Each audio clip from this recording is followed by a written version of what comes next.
need to pick me up. All anybody wants to talk about is me, Eilish says. Nobody really talks about the music. Indeed, Billie and the Phineas have created so many hits, but no one really cares how they create their songs, where they do it, how hard or easy it is for them, or what interesting things happen in the process. Hard on the shit! But really, if you go deeper into this question, you can find a lot of interesting details. So hard!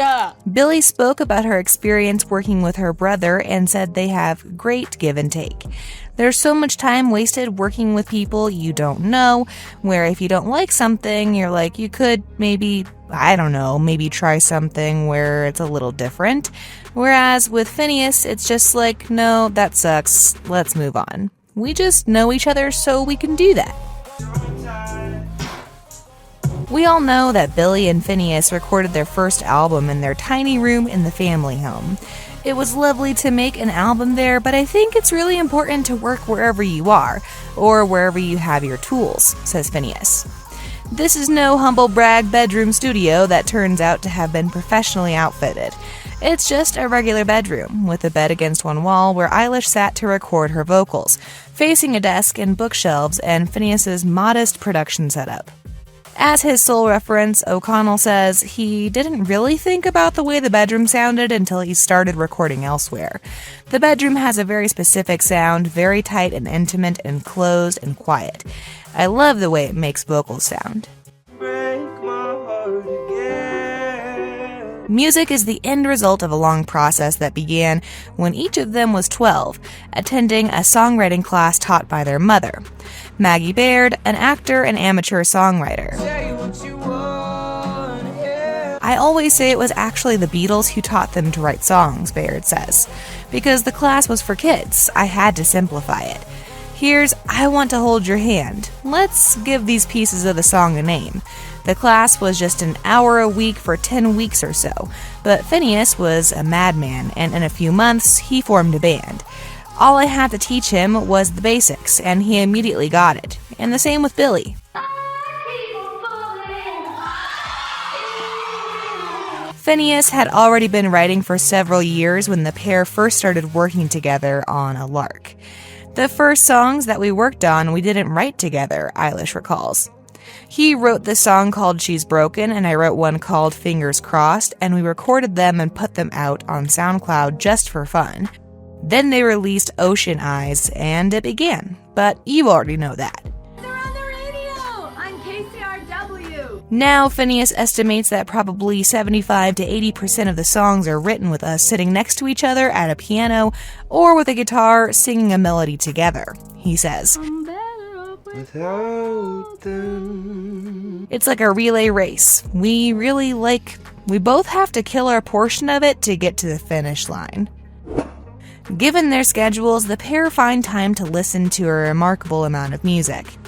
Eilish lugs around an extremely heavy backpack with 2 big speakers inside that she rocks with her playlists at every opportunity.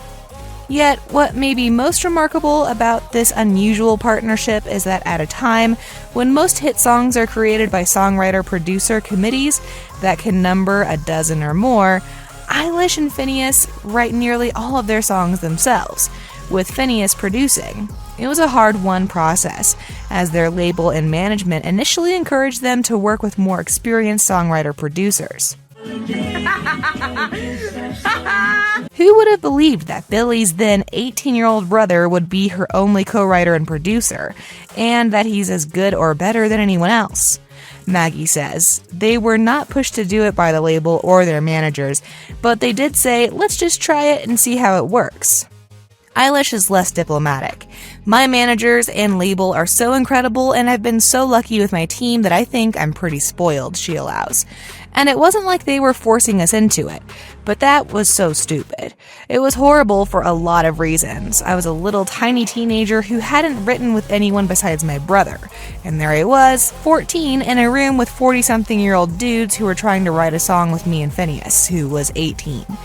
I didn't want to be doing that. Geez, stuck in a room with a bunch of adults trying to write a song? Gross. I hate Writing songs. But we tried it, and I'm glad that we tried it, she concludes.